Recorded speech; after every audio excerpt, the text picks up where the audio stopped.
Hello दोस्तों, कैसे हैं आप सब। दोस्तों आज का जो टॉपिक है इपिलेप्सी संबंधित, यानी दोस्तों इपिलेप्सी मेडिकल भाषा में इपिलेप्सी कहते हैं, हिंदी में इसको झटका कहते हैं, या दोस्तों बहुत सारे लोग मिर्गी भी कहते हैं। बच्चे में हो, बुजुर्गों में हो, एडल्ट में हो, झटके आते रहते हैं। इसकी परफेक्ट दवा क्या होती है आपको जानना चाहिए दोस्तों, कि इसकी परफेक्ट दवा क्या होती है, कैसे प्रयोग करना चाहिए, और अगर झटके आते हैं तो आपको तत्काल में क्या करना चाहिए, जानना जरूरी है दोस्तों। तभी आपको, अगर ऐसे कंडीशन कभी होता है बाई चांस, तो आप इस हालत में क्या करेंगे, कैसे मेंटेन करेंगे, क्या करेंगे, इसको आपको जानना चाहिए। चलिए दोस्तों, इस वीडियो में परफेक्ट यही बताने वाला हूँ कि अगर झटके यानी इपिलेप्सी आने पर आप क्या कर सकते हैं। चलिए दोस्तों, वीडियो में बने रहिएगा। दोस्तों इपिलेप्सी को कैसे आप ट्रीट कर सकते हैं, जो भी मेडिकल छात्र हैं या दोस्तों प्रैक्टिशनर हैं, जो भी हो, अगर आप ट्रीट करना चाहते हैं मेडिकल, तो दोस्तों पहले नंबर की, अगर झटके आते हैं तो उसमें ज़्यादा घबराने की जरूरत नहीं है। आप पल्स, बीपी वगैरह, SpO2 वगैरह सब चेक करिए। उसके बाद से कंडीशन अगर अच्छा दिखाई दे तो आप हैंडल कर सकते हैं, या दोस्तों अगर कंडीशन ज़्यादा दिक्कत हो तो आप जिला अस्पताल पर भी या सिटी अस्पताल भेज सकते हैं। लेकिन परफेक्ट अगर आप चाहें तो आप प्राथमिक उपचार कर सकते हैं। उसमें क्या करना है, झटके आने पे बहुत सारे होते हैं, गर्दन मुड़ जाता है, हाथ पैर कंडे हो जाते हैं, पूरे शरीर में ऐंठन हो जाती है, ये सब कंडीशन है, इसके सिम्टम्स हैं, लक्षण है। तो ये सब ऐसे कंडीशन में आपको घबराना नहीं चाहिए।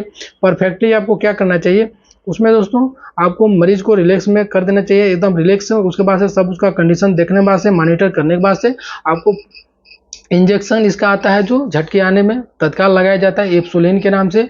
इसको आप इंजेक्शन को एक इंजेक्शन लगाइए, और उसके बाद से दोस्तों ज़्यादा झटके आते हो तो इसमें इंजेक्शन के साथ साथ इसको दोस्तों एक डायजिपाम इंजेक्शन आता है, इसका भी प्रयोग किया जाता है। लेकिन ये सब दवा जो होती है नारकोटिक होती है, जो बड़े डॉक्टर होते हैं उनके हिसाब से दी जाती है दोस्तों। डायजिपाम जो होती है दोस्तों थोड़ा नारकोटिक दवा आती है। इंसुलिन आप लगा सकते हैं, लेकिन डायजिपाम दिया जाता है जो जो दिमाग को रिलैक्स देता है, क्योंकि ये तरंगे जो पैदा होती हैं दिमाग में, उसी के चलते झटके आते हैं। आपको मेडिकल लाइन से हैं तो आप समझ सकते हैं। ऐसे कंडीशन में आप डायजिपाम अगर लगाते हैं तो पेशेंट को रिलीफ मिलेगा, वो आराम से, जो उसकी तरंगे जो झटके मार रही हैं उसको रिलीफ मिलेगा, तो पेशेंट सो जाता है, इससे झटके आने बंद हो जाते हैं। लेकिन दोस्तों ये सब कंडीशन में बता रहा हूँ, ये सब अगर कंडीशन दोस्तों ऐसे ऐसे अगर ट्रीटमेंट करना चाहते हैं तो आप अपने डॉक्टर से एक बार सलाह ले लें, या दोस्तों अपने आप से ये सब प्रयोग ना करें, क्योंकि ये सब नार्कोटिक दवा है, इसका साइड इफेक्ट भी हो सकता है। तो ऐसे कंडीशन में आपको इंसुलिन या डायजिपाम लगाना चाहिए, इससे पेशेंट को रिलीफ मिलेगा। और दोस्तों जो इंसुलिन है वो झटके को कंट्रोल करता है। तो ये परफेक्ट 2 इंजेक्शन जरूरी होता है लगाना, मरीज एकदम शांत हो जाएगा, रिलीफ हो जाएगा। उसके बाद से आप उसको IV भी कर सकते हैं, उसका BP मॉनिटर वगैरह करके देख लीजिए। अगर सब नॉर्मल है तो आप उसको IV करिए, कम से कम 1-2 बॉटल RL या जो भी DNS हो अगर उसको चढ़ा सकते हैं। इससे उसको थोड़ा सा एनर्जी भी मिलेगा, और जो ब्रेन है उसको थोड़ा सा उसको ऑक्सीजन की जो कमी होती है उसको पूर्ति मिलती है।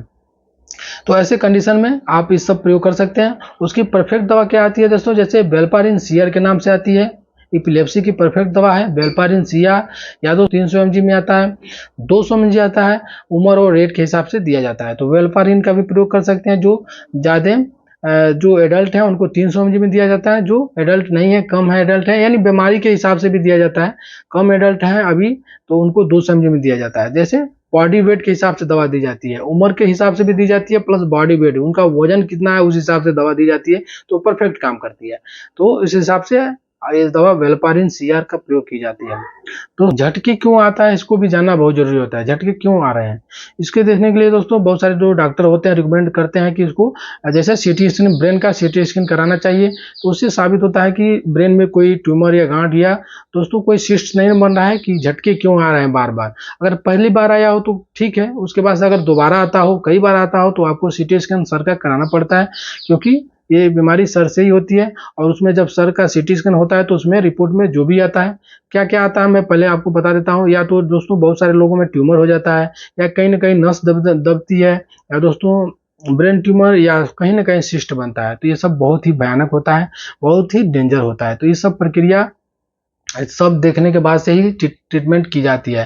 तो दोस्तों ऐसे ऐसे कंडीशन में ये सब दवा बहुत ही परफेक्ट हो जाती है। इसके लिए दोस्तों मैं बता देना चाहता हूँ कि ऐसे सब कंडीशन को देखना है तो आपको पेशेंट को एक बार CT स्कैन करा कर देखना चाहिए। उसके बाद से अगर ज़्यादा कंडीशन खराब हो तो उसको अच्छे अस्पताल या दोस्तों जिला अस्पताल पर उसको रिफर कर देना चाहिए। अगर कंडीशन ठीक है, कोई दिक्कत नहीं है, नस दब रही है, नस चिपक रही है, या दोस्तों कहीं ना कहीं अचानक चोट लगा उस कंडीशन से झटके आ रहे हैं, तो ये सब धीरे धीरे सही हो जाएगा, इसमें कोई दिक्कत नहीं है, लेकिन ज़्यादा दिक्कत कब आता है जब उसमें ट्यूमर हो गया हो, या दोस्तों ब्रेन ट्यूमर हो, या दोस्तों कहीं गांठ है, या दोस्तों कहीं जो नस है फट गई है, बहुत सारे रीजन हो सकते हैं।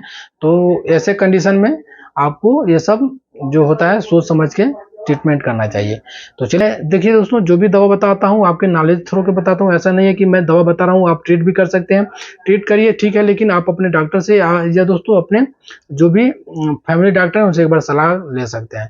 दोस्तों आई होप कि आप समझ गए होंगे, तो वीडियो को लाइक जरूर कर दें, चैनल पर नया है तो चैनल को सब्सक्राइब कर दें, क्योंकि दोस्तों आपके सेहत संबंधित ऐसे ऐसे वीडियो में हमेशा लेके आता रहता हूँ। चलिए दोस्तों, आज के लिए इतना ही, फिर मिलते हैं अगले वीडियो में, तब तक आप स्वस्थ रहें, अपना बहुत ख्याल रखें।